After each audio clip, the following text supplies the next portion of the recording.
que podemos tener para estar acá, ¿no?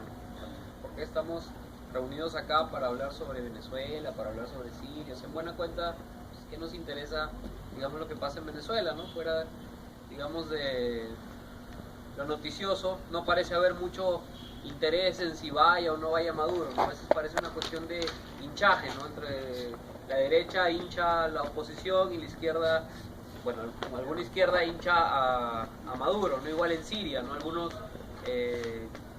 están de acuerdo con que se derribe el gobierno de Bashar al-Assad y los otros no, y es una cuestión nada más de apoyos que pudiera ser, en el mejor de los casos, una cuestión académica o de discusión sobre el mapa de la geopolítica y qué está pasando en el mundo.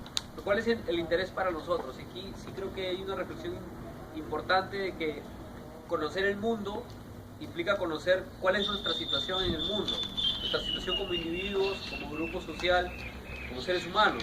O sea, realmente lo que está pasando no tiene que ver con nosotros, no nos afecta a nosotros, somos ajenos a esa situación. Y esto tiene que ver mucho con la idea que ha construido Occidente, la idea que ha construido el mundo globalizado sobre quiénes son ellos y quiénes somos nosotros. Ellos han construido, a partir sobre todo del siglo XIX, es importante lo que menciona Junior, porque si bien es cierto, España conquista América Latina en su conjunto, España y Portugal, durante el siglo, en 1532, ¿no es cierto? 1532 que conquistan el Perú, pero ya en 1492 desembarca Colón en una empresa conquistadora Centroamérica. Si bien conquistan en esa época del mundo, las disputas europeas eran fundamentalmente por el Mediterráneo, ¿no es cierto? Y recién en el siglo XIX las disputas europeas salen del Mediterráneo y pasan sobre todo a Asia y a África, que también buena parte forma el Mediterráneo, pero se extiende. Incluso en el siglo XIX, o sea, 1800 y pico, África, el nombre continente negro no era solamente por el color de las personas de ese continente, sino también porque era un continente desconocido. O sea, en el mapa no se podían dibujar límites, no se podían dibujar aspectos físicos, porque los europeos no conocían el África, no conocían buena parte de Asia. Después del siglo XIX es que se mundializa el mundo, se globaliza la economía y se construye la idea de la historia universal, ¿no es cierto? Los europeos construyen esa idea y la transmiten a los demás continentes, pero hay unas características de esa idea de historia universal o de proceso universal, y esas características son fundamentalmente distinguir dos partes, dos procesos, dos sujetos de la historia mundial, ¿no es cierto?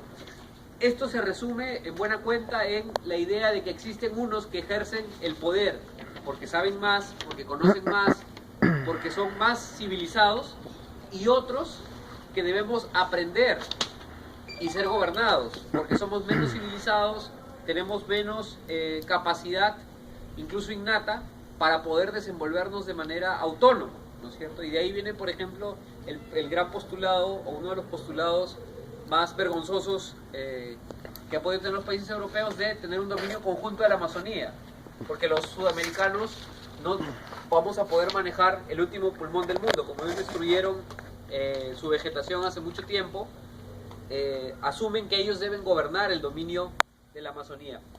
Entonces, esto se refleja en la crisis democrática, en que hay unos representados, o sea, nosotros, que votamos solamente cada 4, cada 5, cada 6, dependiendo del régimen, y unos que nos representan, que ya no son ni siquiera los que son elegidos, sino son un cuerpo incluso supraestatal o transversal a todos los gobiernos. Es decir, se resume en la frase de que gobiernen o que manden los que saben, ¿no es cierto? Algo que no es nuevo, o sea, algo que no es nuevo. Cuando Europa construye la idea o el mito de la Revolución Francesa o la Revolución Europea del siglo XVIII como la revolución de la libertad, igualdad, fraternidad, a la vez combatió el intento de independencia o la independencia de Haití, que tenía la misma consigna, libertad, igualdad, fraternidad, porque para los negros de Haití la libertad y la igualdad y la fraternidad no tenían valor. Entonces, cuando ellos construyen la idea de democracia como producto de la Revolución Francesa, no están construyendo más que un mito, porque los europeos construyen la democracia no a su gusto. Cuando se elimina o se derrota a la nobleza, lo que hacen es los burgueses, que menciona Junior, o sea, los grandes empresarios, de esa época, ¿no es cierto?, en la naciente revolución industrial, lo que exigen es incorporarse a este grupo de poder. Por eso se crean los 3 estados o los 3 poderes, ¿no es cierto? El grueso de la población no estaba incorporado. La votación democrática de toda la población no existía. No existía sino hasta recién el siglo XX, gracias a la lucha de los propios trabajadores, de la propia gente que se incorporó al liberalismo y la democracia. Entonces el liberalismo como idea no nace democrático, y ahora en una situación de crisis mundial lo que está es despojándose de esta democracia. Entonces nace con esta premisa en el siglo XIX, y esto implica algunas cuestiones o nociones de entender el mundo que tienen que ver con 2 cosas que menciona un científico social, un renombrado filósofo portugués, Boaventura de Sousa Santos, que invito a que revisen en sus discursos sobre epistemologías del sur. Ellos toman algunos aspectos de nuestro ser como la memoria y la anticipación. Se le habla de 2 aspectos de memoria. O sea, ¿qué quiere decir? Que quienes gobiernan, quienes dominan, eliminan la memoria. O sea, todo lo pasado es prehistórico, todo lo pasado es de museo, o todo lo pasado es étnico y folclórico. Todo lo pasado, lo anterior, consideran ellos en su línea de tiempo, que incluso puede estar presente en el presente, pero todo lo que consideran anterior es primitivo, es incivilizado, ¿no es cierto? Y ahí viene, por ejemplo, la expresión de Alan García cuando se enfrenta a la protesta en Bagua, burlándose de los aspectos culturales de esas comunidades, ¿no? Cuando se burlaba de que algunos pueblos creían que habían cerros que eran dioses y lagunas que eran dioses, ¿no es cierto? Burlándose del carácter sagrado que para algunos pueblos de nuestro país tienen los recursos como el agua, como la tierra, cosa que ahora en países de Europa están rescatando como elementos fundamentales. Entonces, lo pasado es prehistórico y lo futuro es, en el término peyorativo, utópico. O sea, no hay alternativas, ¿no es cierto? Como no hay alternativas, hay una reificación del presente. Lo que existe es lo real, por eso la invitación al realismo.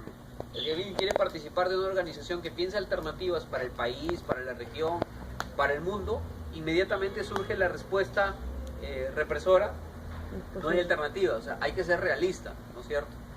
Frente a eso, hay una posición a nivel mundial, aún todavía en surgimiento, en emergencia, que siempre ha estado desde el siglo XIX, siempre ha emergido, que intenta una visión diferente, intenta una visión de memoria en la que se rescata